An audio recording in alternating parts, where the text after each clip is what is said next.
This is one of those films that I came out of the cinema and immediately thought, I would watch that again. I would recommend this to people. I would like to watch that again. Welcome to another movie review.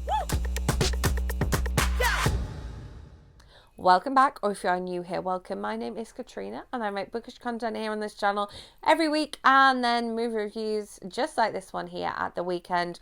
All of my movie reviews are spoiler free, and I will leave a playlist of my recent reviews linked up above there for you. Yes, I went to see Champions. It was a limitless screening, so I got to see it about a week early, but then it coincided with Oscar week, which is why this video is later than it should be. So this one stars Woody Harelson, where he plays a basketball coach who basically is disgraced. He does all the things he shouldn't do, and he loses his job, gets arrested, and in order to avoid jail time has to do community service coaching a Special Olympics basketball team. So he is an NBA hopeful. Now I sort of didn't realize it at the time, but basically the one of the guys that is known as part of a directing, writing duo, brother duo, and their films are some of my favourite films. They make real sort of heartwarming but humorous films.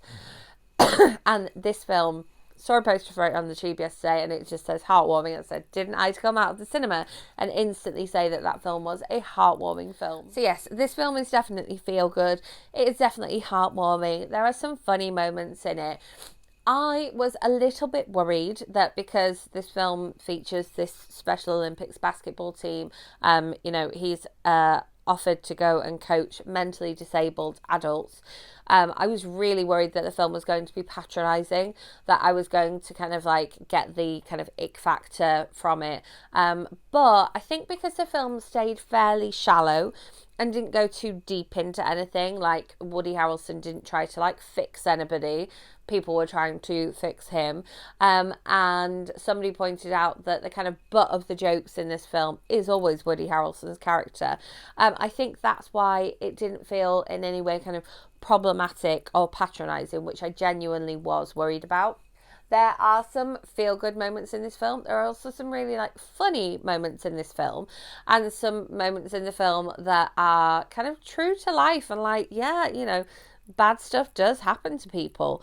Then we have Woody Harrelson's kind of like love interest in the film, who we meet at the very beginning of the film as kind of a Tinder hookup that goes the way a Tinder hookup should.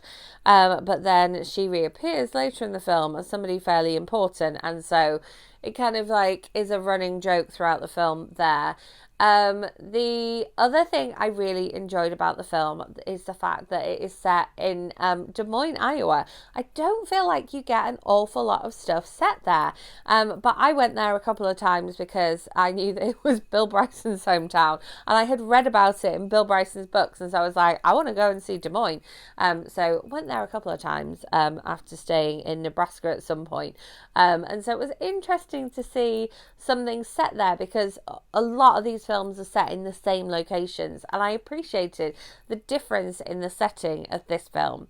Then we have the fact that I've realised over the years that I am into a sports movie. I think I like an underdog story, and I like where you get this like underdog team, or this team that aren't kind of meant to do big things, and then something changes, and like a person or a situation changes, and you get to watch them succeed. And so I really like that aspect of the film. Like I say, I kind of laughed, and I like thought about things, and it made me feel good, and I left the cinema feeling good, and I recommended this film to people. And I would like to watch the film again because it made me feel good. And it's the same situation as happened with Pitch Perfect, and that, you know, apparently it's the same guys made Pitch Perfect. And I was like, oh, right, that makes a lot of sense. Is it something that you absolutely have to go and watch at the cinema? No, absolutely not. It's not something that has to be seen on the big screen. However, this film does have an awesome soundtrack, so I do recommend watching this one where you can fully appreciate the soundtrack. Like, don't try watching it like on a tube train or something, like on a commute. watch it when you've got time to sit down and appreciate the soundtrack, because the soundtrack did add to pivotal moments in the film, and I just enjoyed kind of jamming away to the soundtrack as well. So should you pay your cinema going money to go and see this one? If you want a feel-good movie that's going to suit everyone, absolutely. Do you have to see this one in the cinemas? Absolutely not. Rent it at home, stream it and watch it with the fam, stream it and watch it with friends, stream it and watch it with your partner. It's definitely a film I recommend watching, and I am glad that I paid my cinema going money to go and see this one this week and not any of the other films that are currently just come out of the cinema, because there's not an awful lot else that I'm interested in watching. So yeah, hard recommend from me. Yeah, as always, if there is something that is on in the cinemas at the moment that you would like me to go and watch and bring a review to you here next week, do let me know in comments. If you enjoyed this video, and give it a thumbs up. I will be back with another movie review for you next week, so make sure you are subscribed so you don't miss out on that, and hit that notification bell to be notified when I post my bookish content in the week. With that being said, again, thank you for watching, and I will see you with my next video.